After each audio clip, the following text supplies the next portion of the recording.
এটা কি এখন পোস্টমর্টমের রিপোর্টের আগে বলা যাবে না, না? আমরা যে একটা ছেলে, এটা আমার ডিরেক্ট ছাত্র। এটার বিসিরা মনে হয় ঢাকাতে পাঠিয়ে দিয়েছে কালকে, এএসপি আজকে, সরি আজকে পাঠানো হচ্ছে, রাইট। কালকে বলছে রাত্রে উনি।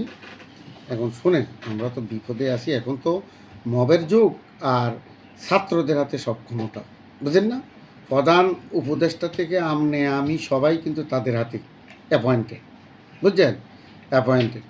তো সুতরাং এদের তো কিছু আপগ্রেড জানাইতে হবে। ছেলেটা খুবই জনপ্রিয় এবং ছেলেটা খুবই ভালো ছেলে, এবং এত সমর্থক তার, এটা কল্পনাই করতে পারবেন না আপনি। কিন্তু আমার জীবনে এই 30 বছর শিক্ষকতা আর 7 বছরের ছাত্রত্ব জীবনে আমি দেখিনি কোনো ছাত্রের মৃত্যুর পর এত বড় দাবি দেওয়া জমায়েত হইতে পারে।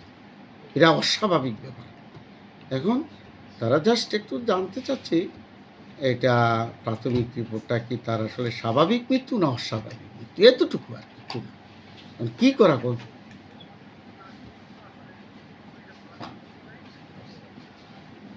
শোনেন ইমাম ভাই, ইমাম ভাই, হ্যাঁ হ্যাঁ, এটা কি এখন পোস্টমর্টমের রিপোর্টের আগে বলা যাবে না, না? ওরে খাইছে রে বাবা।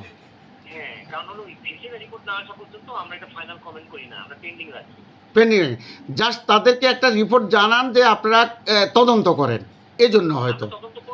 হ্যাঁ হ্যাঁ,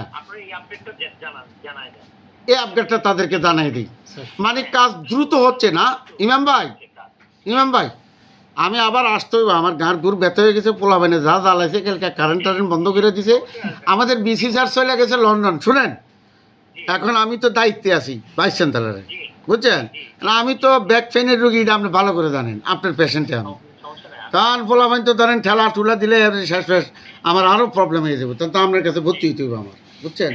তো যাই হোক, আমি একটা জিনিস আপনার কাছে আবেদন করব, এই হত্যাকাণ্ডটার আসল রহস্য জানার জন্য একটি ছাত্র বিরুদ্ধে নেই, একটি ছাত্র বিরুদ্ধে নেই, একটি ছাত্র বিরুদ্ধে, শিক্ষক ছাত্র সবাই একমত, শুধু এই কমত বল কেন? আপনাকে বলি, আপনার ছেলেরা যদি কালকে ভর্তি হইয়া হলে থাকে, যদি জানে এমন একটা ছেলে মইরা লাট ভাইসে উঠছে, আপনার ছেলেটা হলে থাকবে? আপনি নিজে কন, ও ভয় চলে যাবে না?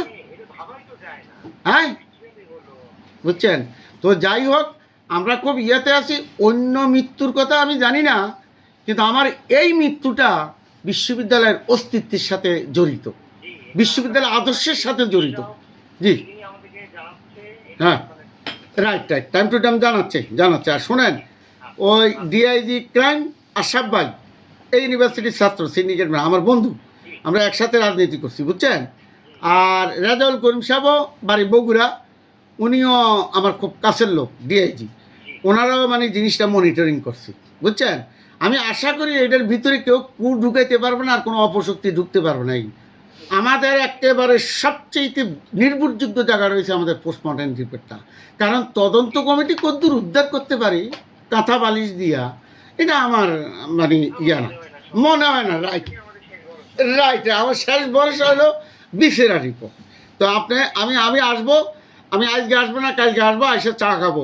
আপনার ডিউটি, আপনার তো ডিউটি বিকেলবেলা আছেই। আরেকটা বন্ধু, আমি এখানে এসে চা খাবো, ঠিক আছে? ওকে, সালাম দিন, জি ভাবিকে সালাম দিন, জি আসসালাম। ওকে, তো তোমরা নিশ্চিত থাকো, যেভাবে আটঘাট ভেন্ডার নামছি আমরা, ট্রেজার আর আমি ডিসি স্যার, ওখান থেকে রেজিস্ট্রার সাহেব, পক্সটর, ওরা আন্তরিকতার অভাব নেই, কারণ উদ্ঘাটন হবেই হবে ইনশাল্লাহ। ভরসা রাখো। আর যদি ভরসা না রাখো, তাহলে আল্লাহর কাছে দোয়া করো, আল্লাহ যদি তারা কোনো ভরসা না দিতে পারে আমাদেরকে, তাদেরকে হালাক করে দাও, আমাদেরকে হালাক করে দিতে তোমরা দোয়া করো, আমার কোনো আপত্তি নেই, বুঝছো?